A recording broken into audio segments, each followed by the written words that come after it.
Well, good morning, good afternoon, and good evening, wherever and whenever you are. And welcome to Take the Points. A true OG underdog podcast. OG, just me and Robbie tonight.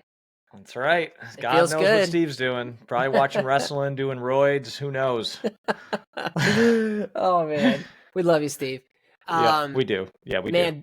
I am so jacked up right now because I think this is how you feel when football season's kicking off. It's how I feel right now in March.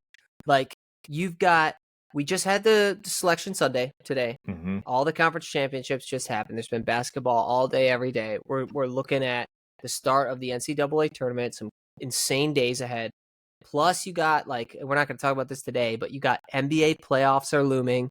Yep. Like, it's the best time of the year for sports for me right now, so I am jacked up tonight. Got my hot chocolate, and I'm ready to talk hoops. Man, pour a little bourbon in there, call it a day, right? Yeah, actually, I'm a Bailey's guy. If I had some, it'd be in here, but I finished it already.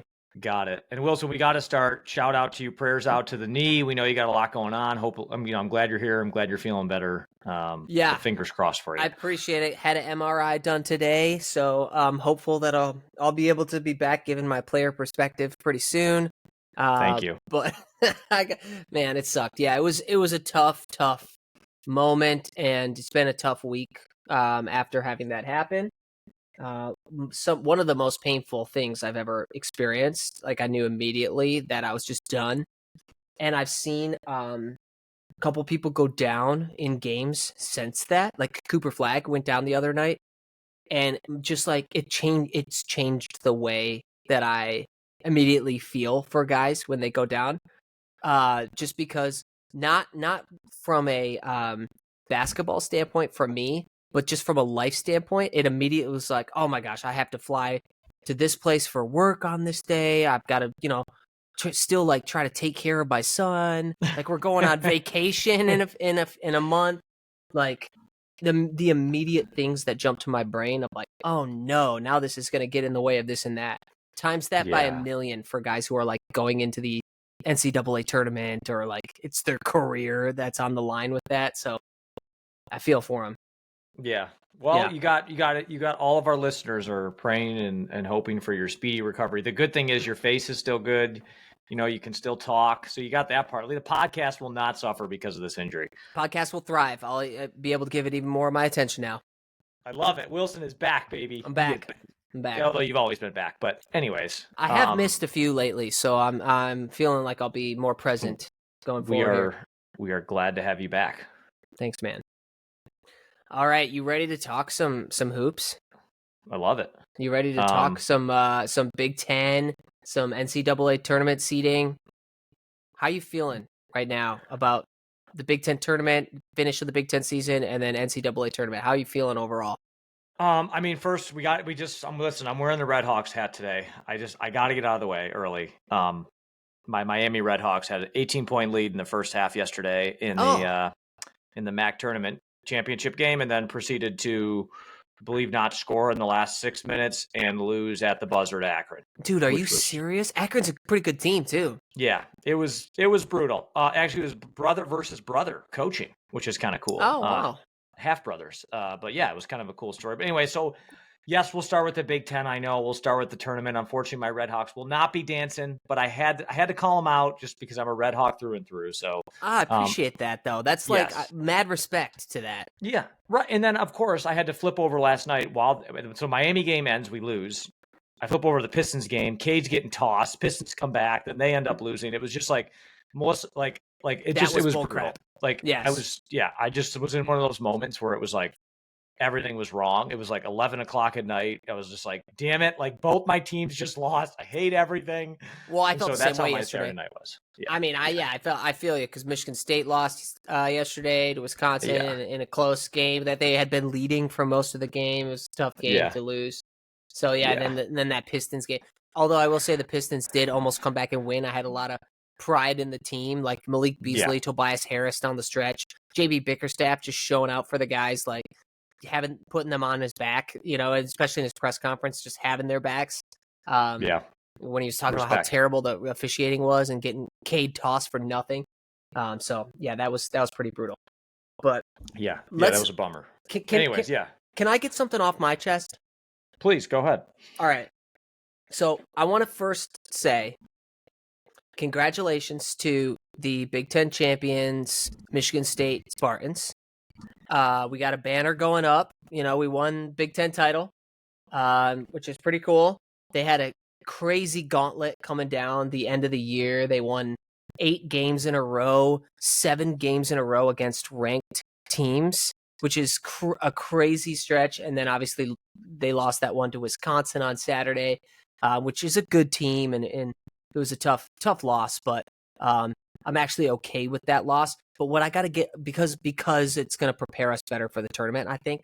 But what I got to get off my chest is what I've been seeing this afternoon and this evening after Michigan won the Big Ten tournament, which, by the way, congratulations to them for that Big Ten tournament championship. Really nice 3-game stretch for them to win that tournament.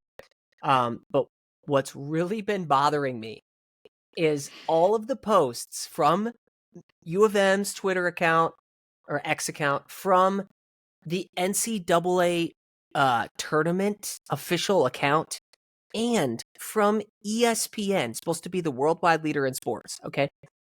They have all tweeted, congrats to the Big Ten champion, Michigan Wolverines. That's not true. I went to the Big Ten's website because I was like, hold on a minute. How do they define Big Ten champions? And it is the Big Ten season, 20-game season champions, not the team that wins 3 games in a weekend to win a tournament. They call the Big Ten champions the winners of the Big Ten for the season, which is Michigan State. So it's been really, really just getting under my skin more than it probably should have, because at the end of the day, it doesn't really matter. Right. But Michigan, come on, you got to just give the other team their flowers for once when they win the Big Ten. We're hanging up a banner in our stadium that says Big Ten champions, because that's officially what we are. Don't call yourselves that. You're not that. It's not. I'm not surprised. It's exactly what I would expect from that program, to take credit for a thing that they didn't win. Because obviously, you ask anybody, would you rather win the Big Ten season or the Big Ten tournament? You're going to take the Big Ten season. And the reason why, you see it in the seeding today. Michigan State's a 2, Michigan's a 5, because clearly one's more important than the other. But Michigan, you are not the Big Ten champions. You are the Big Ten tournament champions, so congrats to that. But clearly the committee doesn't really care about that, because you still got a 5 seed. Okay, how we feeling? Take a sip of the cocoa. How we feeling after that? We feeling better? I do feel better. I do feel better. And I would encourage anybody who's listening who disagrees with that to go look it up yourself and to educate yourself. We're not new here to college basketball. We're not new to Big Ten basketball here. We know what a Big Ten championship is, and it's not winning 3 games in a tournament.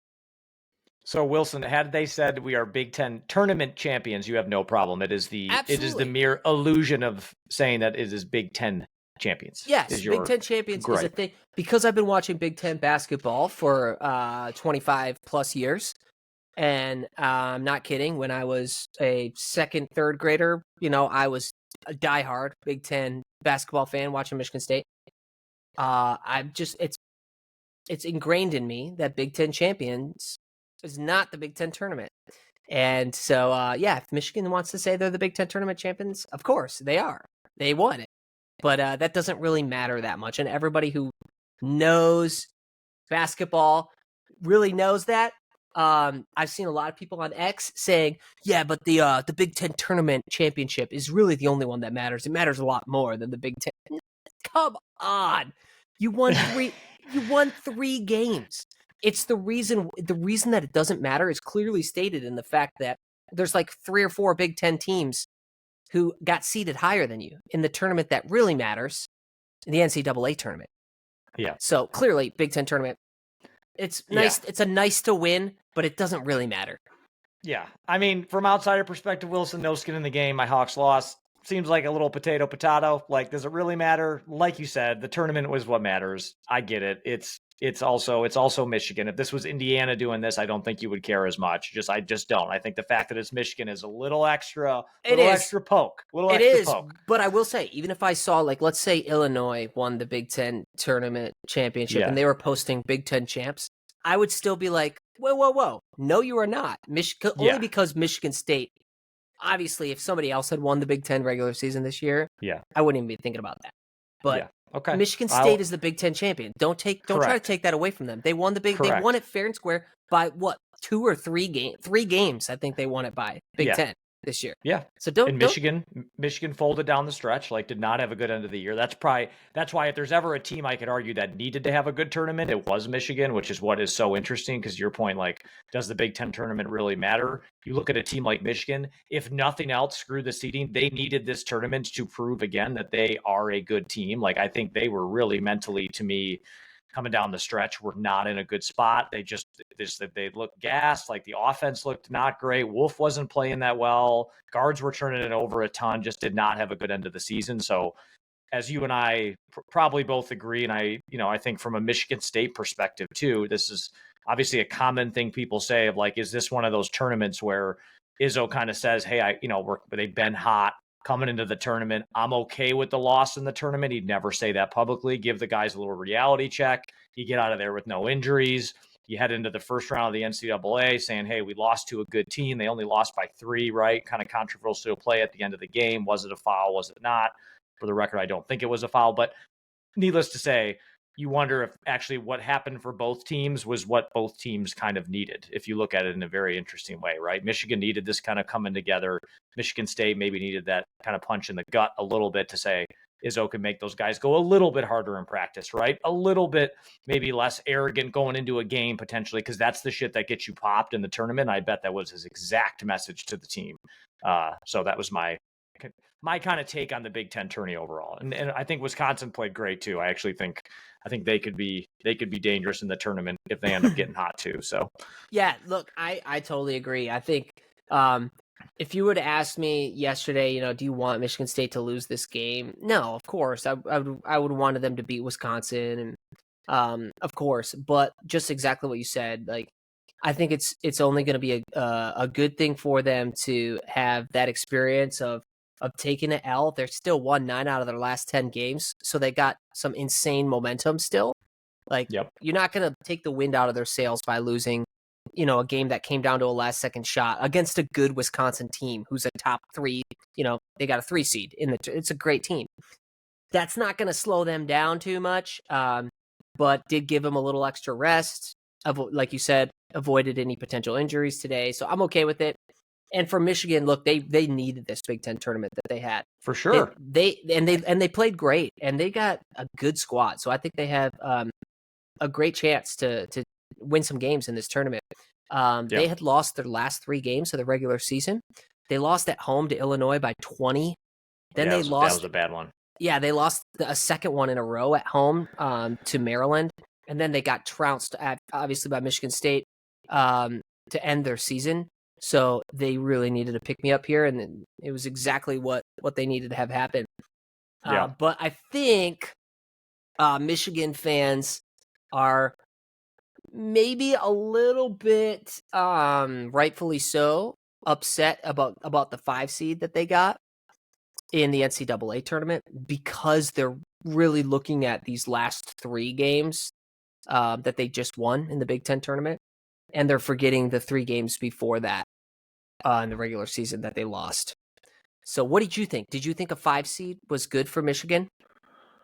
I mean, so texting with all my buddies that I normally do, especially Billy. I'm always curious on his thoughts on this, and my buddy Dwight, who's a huge Michigan fan. Billy's brother Danny's a big Michigan fan as well. Are they pissed? So I think they definitely thought coming out that I think that they were sitting on the 4 line is probably where they thought. So I think if you were to look at it overall, probably a little bit upset that they fell on the 5. I think it's also just like, I think the fact that Wisconsin came in at a 3 seed, I know, Wilson, you and I were talking about this too. It's like, all right, we just beat that team in the finals. They end up getting a better seed. But to your point, again, you look at the quad 1 and 2 wins, like you were kind of telling me about I think that was kind of the takeaway. I mean, at the end of the day, I think we knew Michigan State was going to be sitting on the two line, right? I mean, Florida just played crazy to end the year. There was no way Michigan State was going to sniff that number 1 seed, even if they would have won the Big Ten tournament. I still don't think they're sitting on that one line because Florida played so well. So they were probably destined for a 2, regardless of what happened. Michigan had a little bit of flex, right? Depending on where things felt. I felt like they were in the 4 or 5, somewhere in there.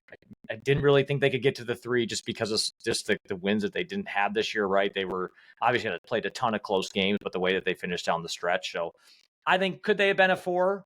Yeah, that's probably maybe what people were thinking. They end up falling to the 5, but in the grand scheme, doesn't really matter. Is it that big of a difference? Like, you got to play who you got to play. But I think it was maybe when you look at some other things in the tournament, like you and I were talking about, and we can start there. I want to make sure we talk mostly about Michigan State, of course, but you look at just the tournament overall and any like overreactions that people had, right? I think it was maybe Wisconsin getting that 3 seed, which we can talk a little bit about. It was North Carolina getting in the play-in game. They were questionable, right? 1-12 and quad 1 wins, which I think was kind of crazy. I thought Louisville sitting on that 8 line. I thought they were maybe going to be a 6-7 just based on the season. I know they lost to Duke in the conference championship game. But they could have been a Cooper 5. Flag. They could have been a 5. Yeah. Right.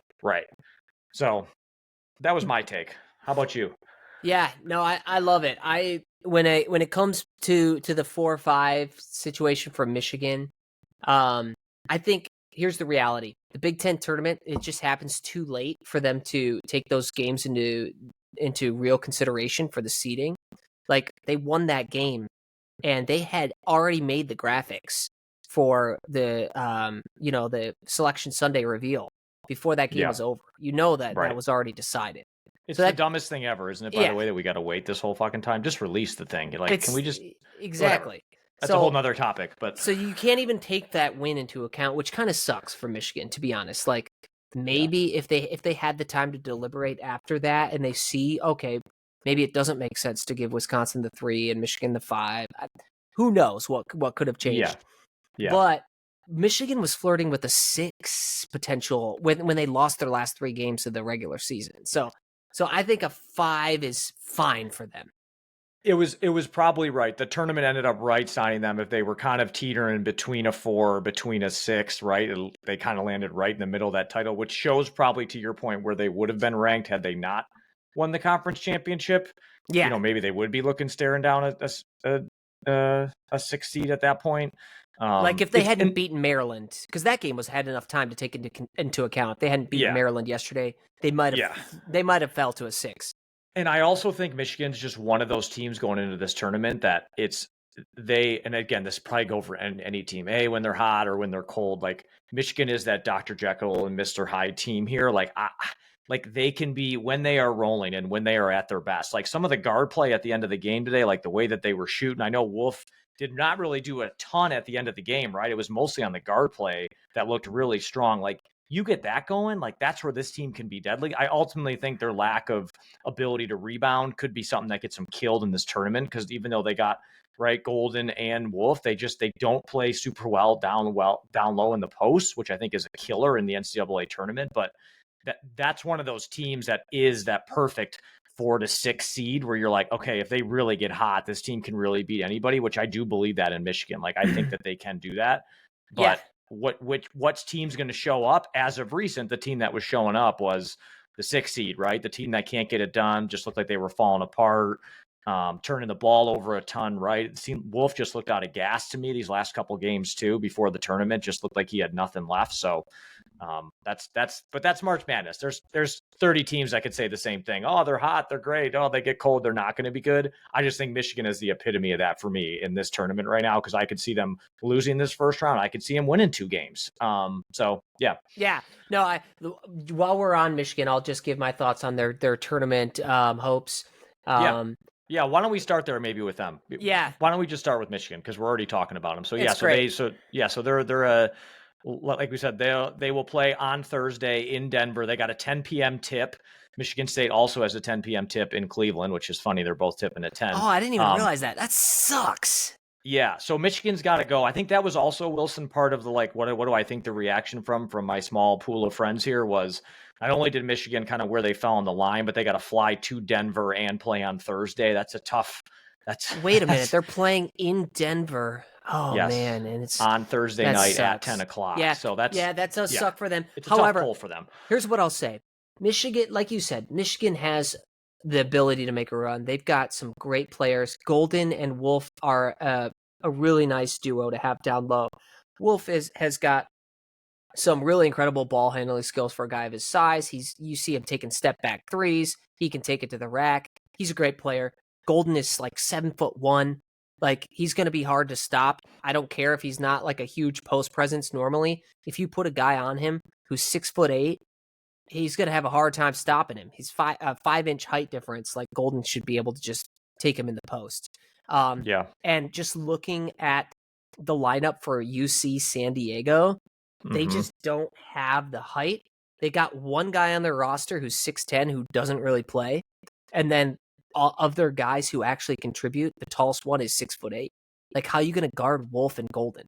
So, like, as much as Michigan fans might be upset from the seeding and the matchup, I think that they actually have a pretty favorable matchup when you look at the size that Michigan should be able to take advantage of. And then, what, are you upset about having to play Yale or Texas A&M in the second round? Like, come on. Texas A&M is a pretty poor 4 seed, in my opinion.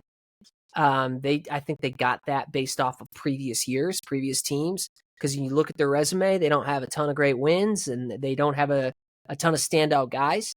So I think Yale might be an upset there. So I think you're going to have a Wolf versus Yale matchup in the second round with his former team there, which is clearly what the committee is teeing up. Because as much as it is a real sport, it's also an entertainment show. So if you can get Danny Wolf against his former team, that's just extra bonus points, which I think is going to happen. So I think Michigan wins those first 2 games. I think they beat UC San Diego and they beat Yale, and then they run into Auburn and they drop it to them. But I think that's a pretty good, like, getting to the Sweet 16 and facing the number 1 overall seed. Maybe they can keep it close, and that would be a great outcome for Michigan, in my opinion. Michigan fans might think otherwise, but to me, that's a good season for you. You win the Big Ten tournament, get to the Sweet 16, coming off the year with a first-year head coach. That's a successful season, in my opinion. Yeah, I think breaking down the Michigan matchup again, because I do have some.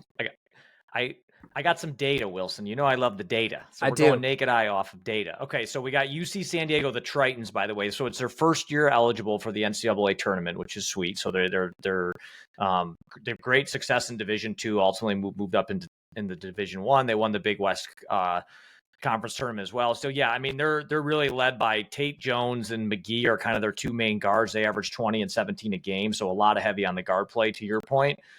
They ultimately finished number 36 in KenPom, which I thought was kind of interesting. Michigan was number 25, so only 11-point difference there in terms of the KenPom ratings. UC San Diego ranks 57th on offense and 30th on defense, where Michigan is 47th on offense, so about a 10-point differential there. And Michigan ranks 14th on defense, where UC San Diego ranks 30th. There's kind of 2 big things that stood out to me, Wilson, just as we look at these teams, and this is obviously just based on some stats for the year. UC San Diego is a tough defensive team that does not turn the ball over just in general. So they average 9 turnovers per game, which is number 4 in the country. They're also number 2 in the country in steals per game. But the big one that I think is going to really hurt Michigan, Wilson, you talk about the size. I hear you on Golden, but their opponents' offensive rebounds a game for UC San Diego, they actually rank number 30th in the country, where Michigan ranks 140th. So UC San Diego, they do a good job on the offensive side of getting boards. We saw Michigan really struggle with that today against Wisconsin. I think they didn't have 1 offensive rebound, if I remember right, 1 or 2 in the second half. In Michigan's, 350th in the country of turnovers. So you're going up against a team, I know, yes, definitely maybe, lesser overall quality in terms of players depth-wise, but a team that takes care of the ball. They force a lot of turnovers, going up against a turnover-heavy team that historically has struggled with rebounding, which is where I think that will give Michigan the most trouble. Do I think they're going to lose this game? No, I still think Michigan, if they play like the way that they did in this tournament, I think that they should win that game. But just more giving UC San Diego a little bit more credit when you look at just, again, their overall resume, up and coming team. I don't think they've lost since like early November, so they've been on a hot streak. But again, this is brand name versus not brand name here, which is why I think it's easy to say like, hey, Michigan's got bigger players, like they're just going to run away with this thing here. This is going to be a stingy team that they're going up against in San Diego. Their first time in the tourney, pesky on defense and really protect the ball. So that's just some stats to kind of break it down of why I think it'll be closer maybe than what people think, or just if you're looking naked eye at this. But again, who did UC San Diego play? That's what I was just going to say. So, let me go there right now. You gave those numbers, which I love. That's fine. You pulled out the numbers of offensive rebounds and such. They're doing that against. I mean, list some of the teams they played: Sacramento State, LaSalle, Laverne, Cal State Bakersfield, Idaho, Occidental, Cal State Fullerton, Cal Poly, UC That's Riverside, fair. C Fair. Sun. You don't have to read them all. I'm just saying, like, there's not a name on that list of a team that's going to sniff the tournament. So they're doing that against teams that are not even close to Michigan's level. Yeah. What I will give to Michigan, and why they could have had a case for a 4 seed, is that they did have 11 quad 1 wins. So here I am talking up Michigan. But I try to, even though I am very biased towards Michigan State, I like to try to see the full picture. Michigan did have 11 quad 1 wins, which is one of the most in the country. Yeah. So they beat really good competition, and UC San Diego played really bad competition. I just think it's going to be too much for them. So. Yeah, no, that's totally. Yeah, and again, I mean, the fact that they rank 36 in the Ken Palm, that does mean something though. So like, because when we jump to Michigan State, obviously they're a 2 seed, so I get it that they're going to be playing Bryant, that is not really ranked anywhere close in the Ken Palm, but we all know that we hold the Ken Palm, I think, close to our chest, right? It tends to be the universal rankings for the tournament. So again, do I think Michigan is primed for a deep run in this tournament? I don't, just because I think the warts are going to show. And I think the turnovers and the inability to rebound will catch up to them in this tournament, because that is the number 1 and 2 things that matters. Can you take care of the ball, and can you create multiple chances on the offensive zone, right? Like, that is what matters. Those are the 2 things that I think, again, take UC San Diego for whatever it is, whoever they played. They're good on rebounding on the offensive side of the ball, and they don't turn the ball over, and they force a lot of turnovers. So those are just like disaster things for me when I look at the NCAA tournament that I try to stay away from. I think Michigan could squeak by with the win, but like, you look at that Texas A&M team that they got coming up after that, like, let's say that they were to win, like, just looking again at some of these ratings, like, they're the number 1 team in the country in rebounding. Like, that matters. Oh, wow. Like, I didn't know that. Yeah. So there's just, again, people might be looking for like a bold take. Do you think they're going to win? Do you think they're going to lose? I just think this game's going to be closer than what people may think. But again, that's why Michigan State's a 2 seed and Michigan is a 5 seed, right? So like, you're going to be playing a closer seeded team. So that's why my maybe confidence is going to be a little bit greater in Michigan State, because you can take Ken Palm, you can take quad 1 wins, you can take all those things, throw them out the door when the tournament starts, because it doesn't mean shit. What matters is you're going head to head, and that's where you hope that the better team prevails here, which I still think is Michigan, but they're not on their A game. UC San Diego is no one to fuck with.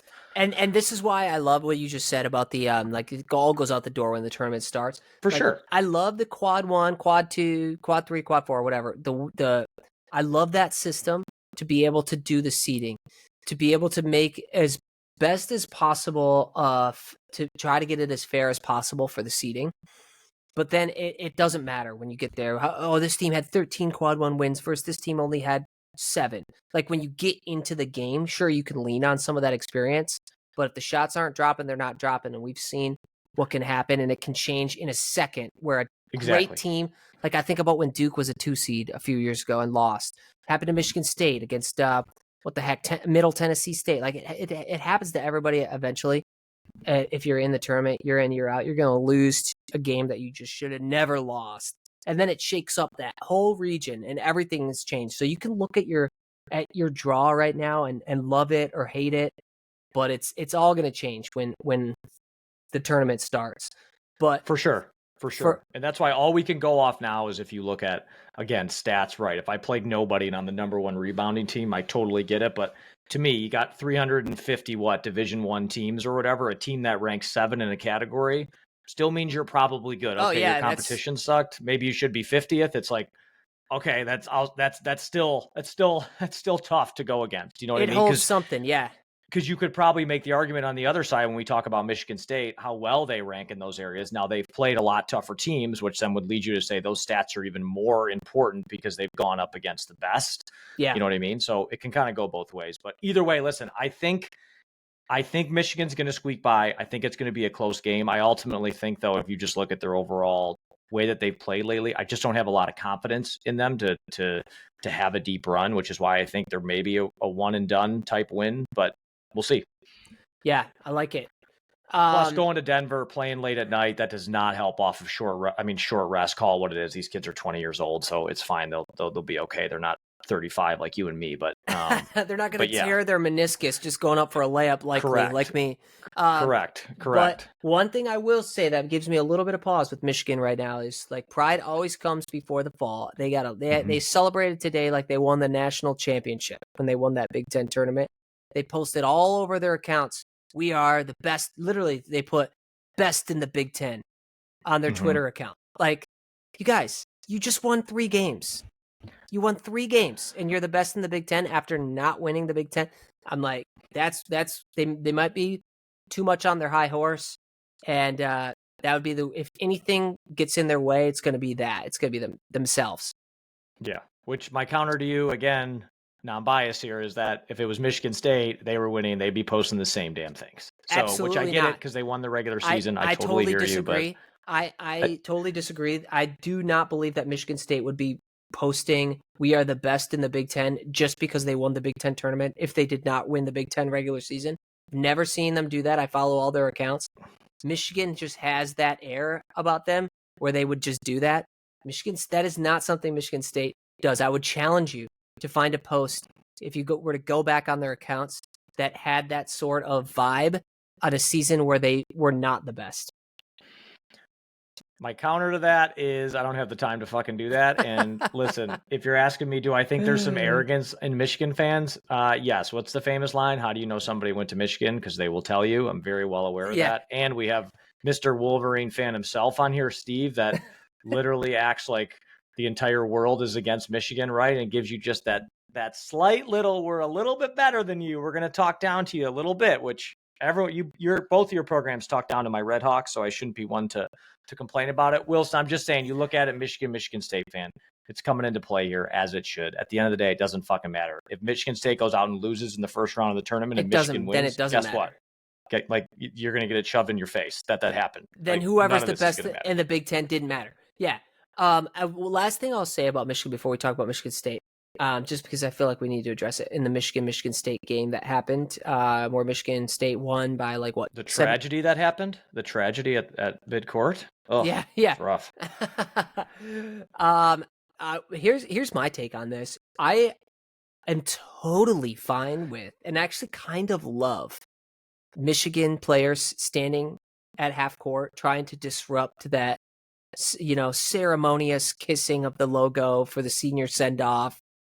I kind of love it. It's a rivalry thing. Like, do it, like get it, try to get in their heads. Like there's no love lost between rivals. It's like, yeah, you're going to have a little bit of disrespect towards them.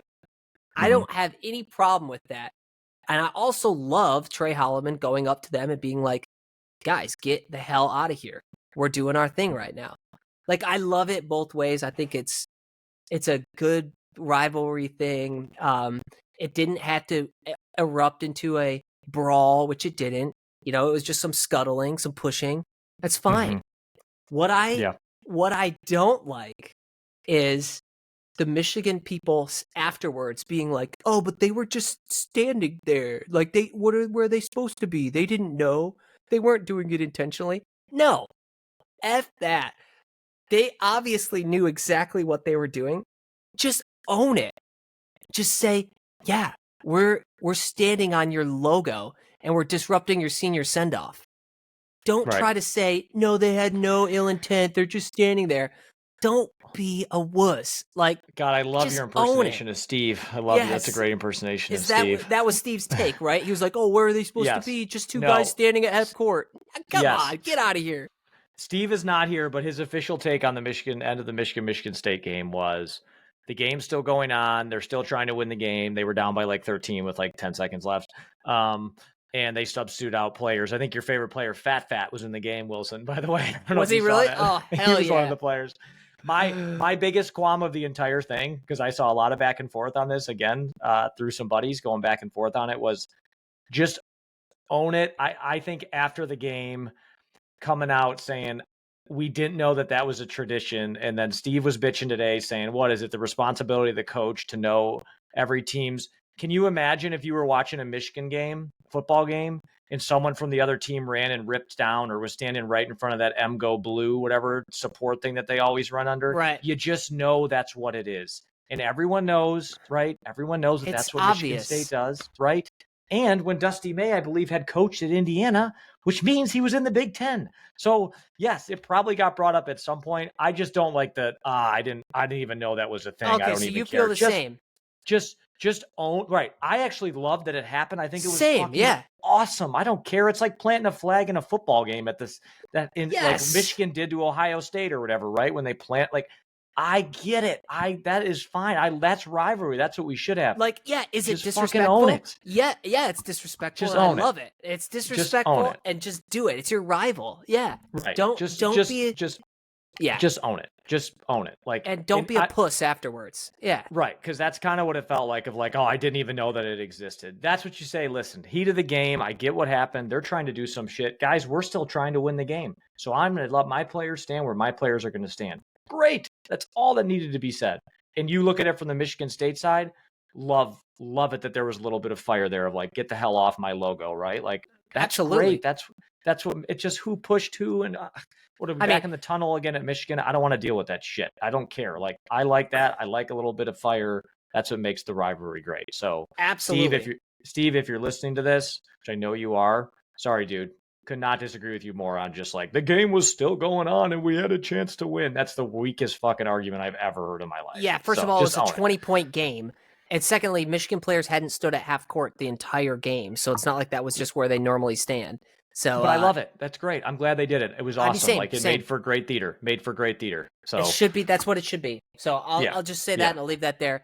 Do we want to talk a little bit about MSU's outlook here in the tournament and the matchups that they have in the first weekend? Going up against Bryant, so they'll be 10 p.m. in Cleveland, so that should be good for them getting a game in Cleveland, right? At least 2 games, which is going to be, it's going to be filled with Michigan State fans. But yeah, they're going up against Bryant, 23-11 from the American East. They ultimately won the tournament. Interesting here, Phil Martelli Jr. is the coach. So everyone knows Phil Martelli, right? Coached at St. John's forever and then spent 5 years at Michigan. So again, just little extra tie in there with the Michigan State ties. Kind of an interesting story. So it's their second tournament appearance in the last 4 years. They started 6-9 and then actually went 17-2 to end the year. So they actually had a really nice run from the end of the year. Nice. In terms of where they sit overall, though, like Ken Palm, they were obviously like way outside even the top 50. Any of their non-con games, anyone that was even ranked in the Ken Palm, in the top 50, they got absolutely killed. St. Bonaventure, St. John's, and Grand Canyon, they got blown out in those games, which is the only games that they really had of any relevance. So been a hot team, but probably the right matchup for a number 2 Michigan State team. But yeah, that's Brian and Phil Martelli Jr. trying to follow in his dad's footsteps. But Wilson, your initial thoughts on the Michigan State Bryant matchup? On that matchup in particular, I mean, I haven't seen anything on Bryant. I haven't even looked up what like you just went through. I didn't know any of that. So, but even knowing that they've just went 17-2, I would predict that Michigan State wins by 25 plus. I saw the line opened up at 19.5. I think that Michigan State's going to cover that because I feel like we're ready to go. A team like Bryant's not going to get in our way. I think ever since we've really made Jace Richardson the guy and like given him the keys, It's so made good. our team so much better. It's made our team so much. It's actually made Jaden Akins better too. He was having a really, really bad year, and he's turned it around a little bit. And I think it's because he's felt a little less pressure with Jace handling some more of the scoring. You got guys like Colin Carr stepping up. You talk about getting second chances on offense. I mean, that dude's a rebounding machine. He can jump out of the gym. He's been doing a great job on the offensive glass. So has Jackson Kohler. I just think that a team like Bryan is not going to be able to handle all of the different punches that Michigan State can throw. So I feel really good about that matchup. And then looking ahead to the next round, if we had Marquette or New Mexico, I'm actually going to predict New Mexico to beat Marquette. And yeah, I think I don't see any problems for us in this region, which, on paper at least, as we said, the game starts, anything can happen. But on paper, I don't see any problems for us until we get to Auburn, if we were to get there in the Elite Eight. And that's where it becomes dicey for them. But before that, I think we got a really good shake on this region. Like, yeah, there's some decent teams. Ohio State's, they're fine. Louisville's obviously the best 8 seed. They should be a 5 or a 6 seed, but they're probably not going to get by Auburn. So there's nobody in this region that really scares me. So I actually feel really good about Michigan State's draw. Yeah, I mean, Iowa State, Ken Palm, they're number 10, so they're only 2 behind Michigan State. So that could be an intriguing matchup there coming in, 3 games in, whatever, if you obviously end up getting to the Sweet 16 at that point. I mean, Bryant specifically too, just like if you look at just who they are just from a team perspective, like there's this Earl Timberlake guy he's the American East Player of the Year. He's averaging, only player in the nation he's averaging essentially 15 points, 8 boards, 5 assists and 2 blocks. So this dude does everything for their team, which is what you see from some of these lower seeds, right? I guess I should say higher seeds. I never know how to frame that the right way. Worse higher, seeds. lower seed? Yeah, it'd be a lower seed, right? They're a higher. No, they're a higher seed. Bryant is a higher seed. Yeah. They're a higher seed. Yeah. Anyways, yeah. So just, I mean, it's going to be Earl Timberlake, and then their second leading scorer, both guards, is this Rafael Pinzon guy. He's been averaging 20 points a game. Like that is their 2 guys. That is good. Who is going to fuel their team? So I expect to see Michigan State doing a ton of heavy work on those 2 guys, which is what you see in these higher seed matchups, right? You got 1 to 2 to 3 player of the year coming out of these smaller conferences. You just try to bottle those guys up, right? You're switching on everything. You're doubling them if you have to. Like you want somebody else to try and beat you from these teams. This is a great example where they have 2 guys that ultimately can do that. I went through a ton of the Michigan stats, right? Or the UC San Diego stats of just rebounding and things like that. I mean, Bryan is nowhere near anywhere in the top 200 on damn near any of their stats this year, even coming out of a bad conference, which again, take it for what you will, probably shows that, Michigan State should handle their business. My biggest X factor for Michigan State, just like I said with Michigan, is the turnovers and the ability to rebound is, Jace Richardson's been playing great, which I think has been absolutely huge for them. It is, 1, make sure he stays out of foul trouble, right? You saw a little bit of that in the Wisconsin game, right? Where he kind of ran into some foul trouble, had to sit early. He's become such a key focal point in their offense with under 2-3 minutes to go. And those crunch times, he's becoming the go-to guy. I think that's probably the biggest kryptonite for Michigan State is they can go through these droughts, right? Where they just have a tough time scoring, which happens for every team. But I think when you don't have a guy or the guy, right? Think a Cassius Winston, right? A Cooper Flagg, whatever you want to, just a go-to guy. Even some of these lower teams have this, 20 point a game guy. Michigan State is just, they kill you by the sum of the parts, right? That's what they do, which just Jace Richardson to me is, I think, going to ultimately fuel as far as Michigan State goes. Because if he keeps playing the way that he's been playing, he now gives them that guy with 2, 3, 4 minutes to go that you're trying to create shots for, or at least the defense is, erring to his side to create some extra protection there, which should open up, guys like Akins, right? Like driving to the rack, right? It's going to give a guy like Kohler, who's been playing so great in the post, maybe some more one-on-one instead of getting doubled.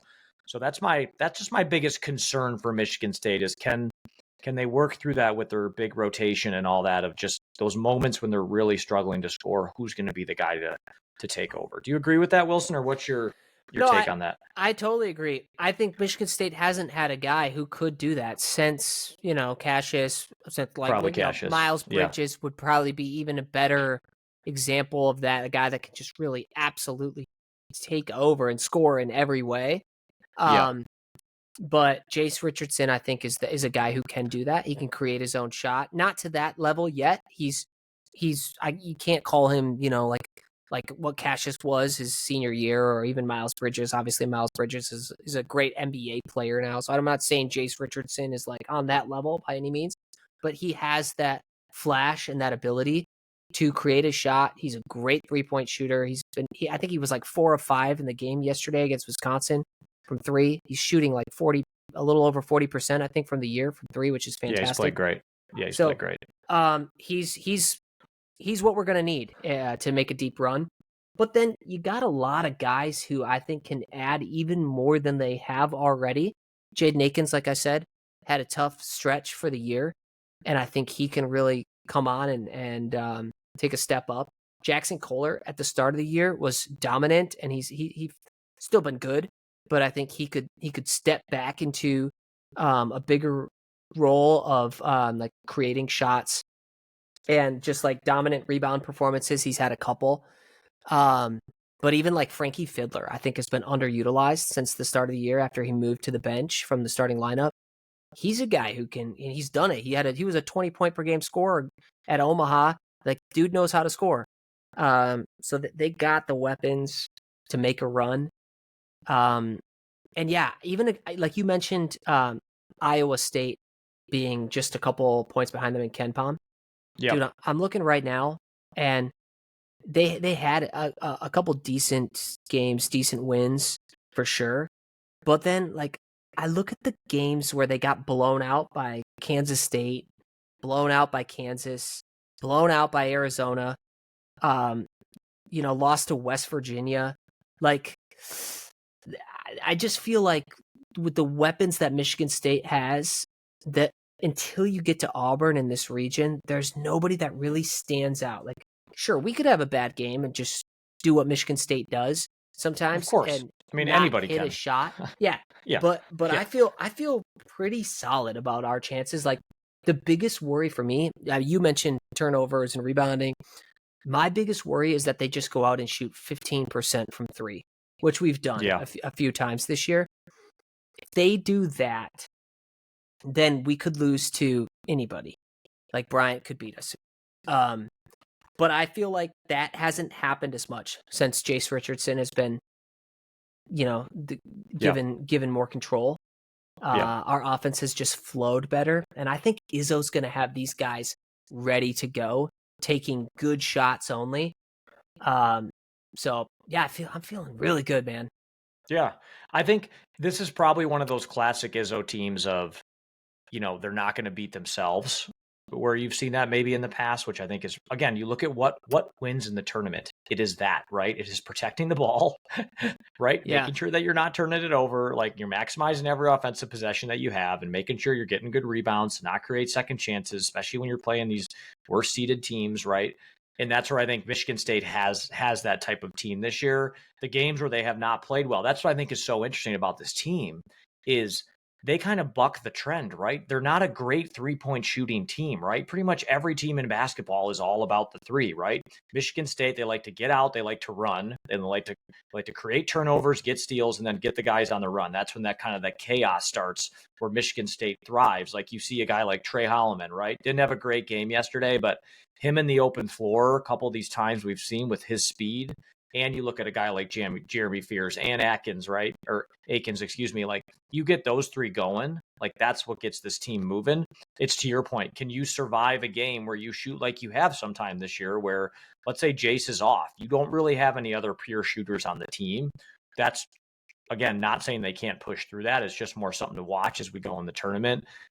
If Jace really keeps shooting the way he has been, he just gives them an entirely new dynamic on that team of someone that can be deadly from the outside, just because I think defenses have to help a little bit more. That creates some mismatches, maybe again on the other side of the floor. So just him even being able to shoot, I don't know, make 2-3 3-pointers a game. Like, that's okay. I'll take that. He's going to go 4 for 5, 3 from 5. Like, that's like Michigan State needs that, because aside from him, I don't have a ton of confidence in the outside shooting from the rest of the team. Wilson, you mentioned a guy like Frankie Fiddler. I think it was maybe the first game of the Big Ten tournament. He was making those like 10 to 12 foot jumpers, right? Like right by the free throw line. Like that's where his money time becomes, right? Especially some teams have run zone at Michigan State this year too, I think, to try to throw them off. A guy like Frankie Fiddler is going to sit in the middle of that defense, and that is where he is going to cook, right? Like that's what he needs to be able to do. So. Absolutely. Especially when you get into like the second game of a round, where it's like the team didn't have a ton of time to prepare. A guy like Frankie Fiddler, when you have a weapon like that they're not game planning for, you gotta make use of that.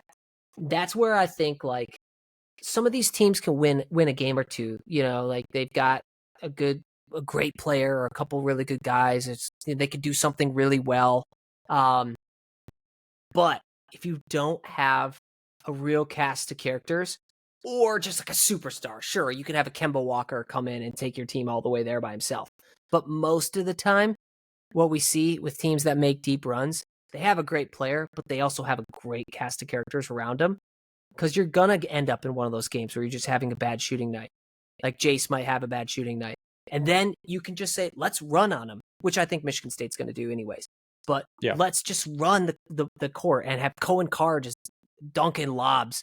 God, he's been good. He's been so good. It's so funny. I really only see him like in games. It's just funny. He's just like doing dunks all over the place. But it makes you talk all about the matchups, right? Like you force defenses to kind of sink in when he's on the floor because they're looking for the alley-oop, right? Like there's just going to be a lob to him, which hopefully creates more space for the guards. That's where the 10 to 12 foot jumper comes in even more, because the bigs might be sinking. They're not going to help as much. And that's where Michigan State has seen that success. You want to sneak out a little bit? Great. We're going to throw it over top of you and he's going to jam all over you. You know? Yeah. And Carson Cooper's been getting a lot of lobs too. Like they got lob threats. They got 3-point threats with Jace. And also I will say Trey Holloman's a good 3-point shooter.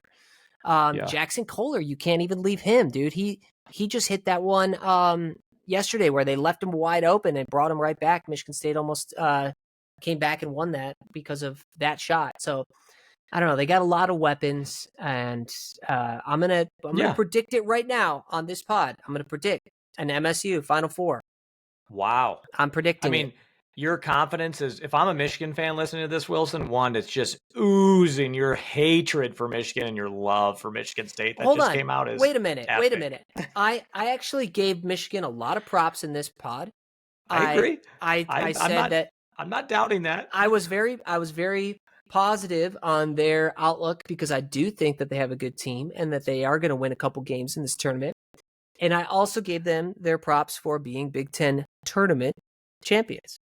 I just want to make sure we're clear on what they actually won, and that it was not the Big Ten, and that it was the Big Ten tournament. So that's all. That's all. Fair. That's my. That's fair. It's not hatred. And then I was also saying, I don't care at all that they stood on our logo, and like I love it actually. So no hatred towards Michigan here. Just like let's be honest about what was actually won.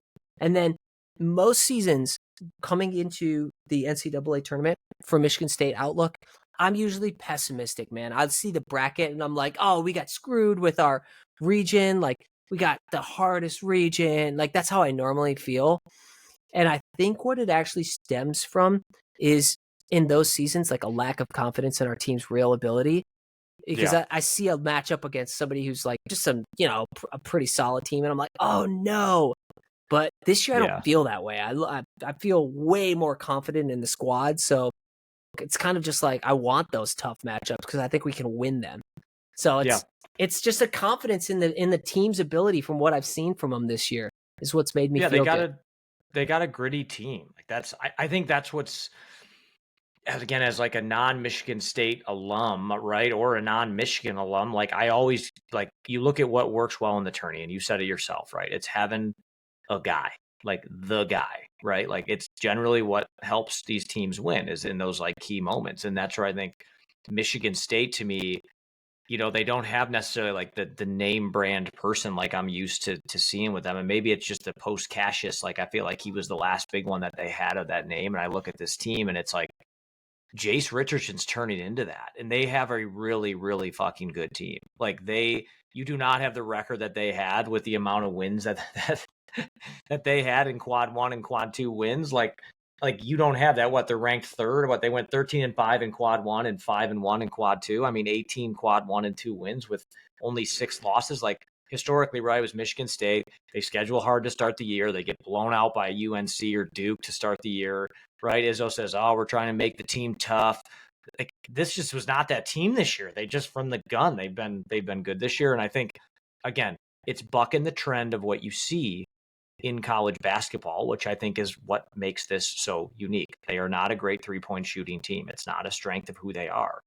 And that is just, it's different, which is why I love it so much. So I think that's why I see greater confidence in Michigan State, and because they lost in the conference tournament. To me, I think that is an Izzo just patented move. We're going to lose, get you pissed off, and then we're going to go into the tournament feeling right. I do think that Iowa State matchup could be tougher than what you think, Wilson. Like, you look at their quad 1 win, they had 16 quad 1 wins and 9 losses. Wait. No. Sorry, 16. They were 16-9 quad 1 and quad 2. There you go. I was going to say, I think the only team who had 16 quad 1 wins was Auburn. Was Auburn. Yep. Because Michigan State was third with 13, right? Correct. Yep. Yeah. So I'm just saying, but we could go back and forth in this. Oh, I think they can beat Iowa State, Ole Miss. Doesn't matter. It's a tournament. Like, who gives a fuck? Play who you got to play the next round. The fact that they got placed in the same region as Auburn, obviously, like, Auburn's pretty fucking good. Can they keep the momentum going, though? They've lost 3 out of the last 4, right? Like, that does matter coming into the tournament, right? Like, they're that is a beatable. factor. They're very beatable. A little bit of a cold streak. You're gonna right. Like, but they are the number 1 seed for a reason, right? They had a hell of a year. Does that mean maybe they get a little bit cold in the tournament? Who knows? This just has one of those Izzo feels this year. I don't want to jinx it, but it has a feel of one of those teams that just really seems to be glued together and well gelled. And I think it's been a hell of a job by Michigan State and Izzo this year. I think it was a true bounce back. You look at a guy like Xavier Booker, who's pretty much contributing nothing Zero at all on this team. And he was supposed to be the guy, right? Like, that's what he was proclaimed to be. And he's 5-star recruit, dude. Right. And he's seeing 4 minutes a game. I didn't even see him in the second half yesterday against Wisconsin. He didn't even play. So he's just got no confidence. He's got no attack. He's rattled. He's rattled. Yeah, I feel bad for him. Sure. Honestly, I really do feel bad for the kid. But he's another guy though who, if he could step up and hit a big 3 or 2, he's got the ability to do it. Like, he's just another weapon that you never know what's going to come out in the tournament. And I mean, if he goes off in the tournament, shit, man, that's like Foster Lawyer style. I'm not talking about if he goes off. I'm just talking about if he's in there and he actually knocks down one of these open 3s that he's been bricking, because he has the ability. He's done it a million times. Yeah. But just not in the last 10, 12 games. Yeah, he's another we could only. I don't think that we can go down from where we've been, because we've had like Jaden Akins having a tough stretch, who's one of our most important players, Xavier Booker doing absolutely nothing, and Jace Richardson still learning how to be the guy. Like, I think it only goes up from there. Yeah. So yeah, we'll see. I mean, they got a young team. Don't forget, Jace is a freshman, so we'll see the big lights, the shine. We'll see if that gets to him. But I'm just fucking excited to watch basketball. So Wilson, I got to ask. So I know we've been chatting for a while here, but like, tournament takeaways overall, like, who do you think is the best team in this tournament? All in right now. Man, I would have said Auburn if they hadn't just lost 3 out of their last 4. But that's got them looking really, I don't know, questionable. I still think it's Duke, which I've thought all year. As long as Cooper Flagg can get over the ankle and they say he's ready for the tournament. Yeah. But if Cooper Flagg's playing, he's the best player in college basketball. He's going to be a likely consensus number 1 pick in the NBA draft, and he's going to be an NBA All-Star. So if you got that guy in your team, I think you have the best chance to win. So I'll go Duke. After Duke, I would say Florida, and then probably Michigan State would be my picks. Wow. Yeah, Florida's the one for me. I only say that because you say, but one of two ways: getting hot at the end of the year, getting cold at the end of the year. Florida has just been rolling right now, so I'm probably taking a little bit of bias of the tournament and all that, right? The last couple games, But like it matters. That matters. right, Yeah. right. I just think they're a well-oiled machine at this point now too. Like Florida's a big brand name. It's been a little bit of time since they've had this good of a team, right? Where they've been ranked this high in the tournament. I'm with you on Duke. I think Cooper Flagg's injury. We'll see what happens there. I mean, didn't end up affecting them anywhere on the seeding line. Not that I thought it would, but historically, sometimes somebody's hurt. It could maybe drop someone from a 2 to a 2 to a 3, or that was never going to happen for Duke after they beat Louisville anyways without Cooper Flagg, which probably just cemented their standing even more. Yeah. There are some interesting injuries though. Like you look at a team like Alabama, like Grant Nelson, who's been a great player for them, averaging 12 and 8 boards a game. Like he's going to see a knee specialist tomorrow. You got Juwan Roberts from Houston. He averages 11 and 8 boards a game. Like he might be out for the tournament too. Cooper Flagg, kind of questionable.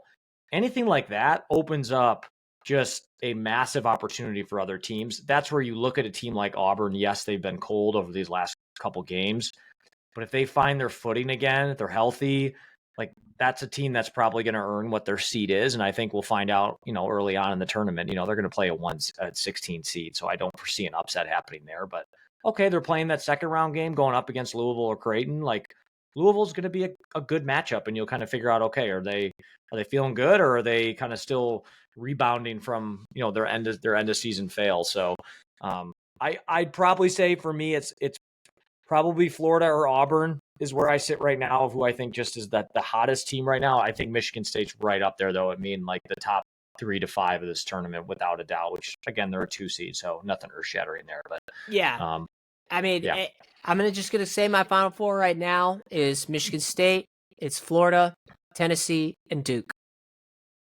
I like that. So you got two Michigan seeds. State. Yeah, I got Michigan State pulling the upset over the upset over Auburn, huh? Like I said, they've lost 3 out of the last 4. They're looking beatable. There's only been one time ever that all the number 1 seeds made it to the Final Four, and it was, it's been 17 years. Somebody's gonna be upset. A lot of teams are gonna get upset. So if I'm gonna call somebody to upset somebody, it's gonna be my Spartan Dogs. I like it. The confidence is high, Wilson. This is the most confident. No, I know this is the most confident you've been about. I know obviously we've only been doing this pod for a year, but like this is the most confident you've been in anything that we've done. Been around this Michigan State team. Lions around Pistons, Red Wings, Tigers, whatever. It has been this. Like you are marking your line in the sand here that you think this is the team for Michigan State to get them back to a Final Four. Which I haven't felt that way in a long time. 5 years probably since the tournament that didn't happen. Which they definitely would have won. I felt no confidence in them at this time of the year in the last 5 years. So I finally feel it, and I'm excited. I'm probably overly excited, probably overly optimistic. Yep. I don't believe in jinxes. I don't think I'm jinxing them. Like, I know you think we jinxed the Red Wings again this year. No, we definitely did. Wilson, but like if you look at the stats on that, like when we did our podcast last year, they lost 8 in a row. I know. When we did the podcast this year, Wilson, I believe they lost 7 in a row. Yeah, I know. It was bad. But I don't believe that's why. So that's why I feel confident coming on here and putting it out there. I also am not somebody who's going to be like, oh, I'm scared to say this because then I'll look bad when they lose and it'll make it even worse. No, I feel resolute and steadfast in my takes. Ooh, resolute, great word. And so I'm not going to be shy to say I think we got this is the year we make a run.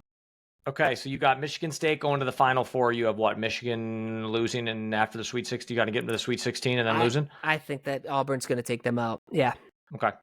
All right. Which also, we never even talk about how stupid it is to have them in the same fucking region. It is stupid. It is stupid.